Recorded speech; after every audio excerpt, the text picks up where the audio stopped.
4 महीने तक मधु झूठ बोलती रही।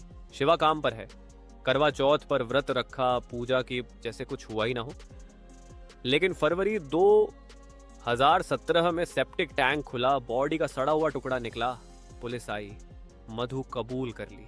नीरज फरार आज तक नहीं पकड़ा गया। ये है वो सच्ची कहानी जहां अकेलापन बना प्यार, धोखा और मौत। लखनऊ की व्यस्त गलियों में जहां पुरानी हवेलियां और आधुनिक अपार्टमेंट्स एक साथ खड़े हैं, शिवा सक्सेना का घर था। शिवा एक सेल्स एंड मार्केटिंग प्रोफेशनल था जो हमेशा काम में डूबा रहता। 2013 में उसके पिता की एक सड़क दुर्घटना में मौत हो गई थी, जिसके बाद उसकी मां की मानसिक स्थिति बिगड़ गई। शिवा अकेला हो गया था, लेकिन जल्द ही उसने मधु अस्थाना से शादी कर ली। मधु लखनऊ की ही रहने वाली थी, एक साधारण लड़की जो घर संभालने और परिवार बनाने का सपना देखती थी। शिवा का एक अंकल जनक राज ने उन्हें रहीम नगर में एक घर दिया, जहां शिवा, मधु और उसकी बीमार मां साथ रहने लगे। शुरुआती दिन खुशहाल थे। शिवा अक्सर मधु से कहता, तुम्हारे आने से मेरी जिंदगी पटरी पर आ गई। लेकिन शिवा का काम उसे अक्सर बालरामपुर ले जाता, जहां उसका ऑफिस था। मधु घर पर अकेली रह जाती और उसकी सास की हालत ऐसी थी कि वो बात तक नहीं कर पाती।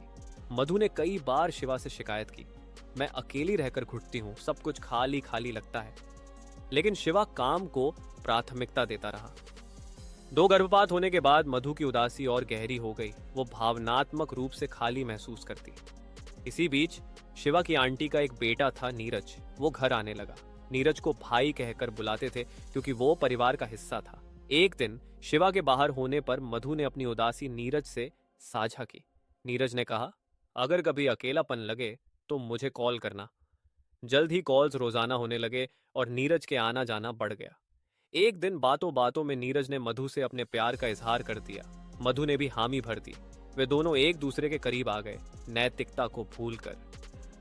16 अक्टूबर 2016, करवा चौथ से 3 दिन पहले, शिवा काम से जल्दी घर लौट आया।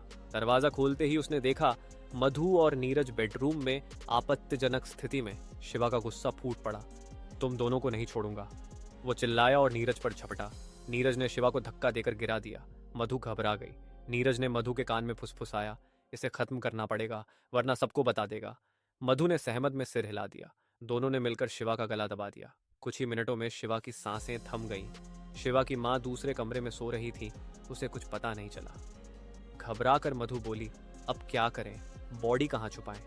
नीरज ने घर का सेप्टिक टैंक देखा जो टॉयलेट से जुड़ा था, लेकिन वो छोटा था। इसे टुकड़ों में काटना पड़ेगा, नीरज ने कहा। मधु ने रसोई से कुछ धारदार औजार लाई और उन्होंने शिवा की बॉडी को 3 टुकड़ों में काटा। सिर अलग, धड़ और पैर अलग कर दिया। हर टुकड़े को पॉलिथीन बैग में लपेटा और सेप्टिक टैंक में डाल दिया। घर साफ किया, खून के निशान मिटाए। रात भर वे दोनों डरे हुए बैठे रहे।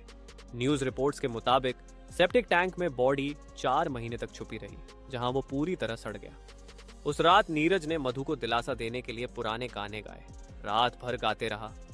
19 अक्टूबर को करवा चौथ आया। मधु ने व्रत रखा, चांद देखा और शिवा के लिए पूजा की जैसे वो जिंदा हो। पड़ोसी पूछते, शिवा कहाँ है? मधु कहती, काम पर गया है। शिवा ऑफिस से नहीं लौटा, उसका फोन स्विच ऑफ था। मधु के भाई मोहित को शक हुआ।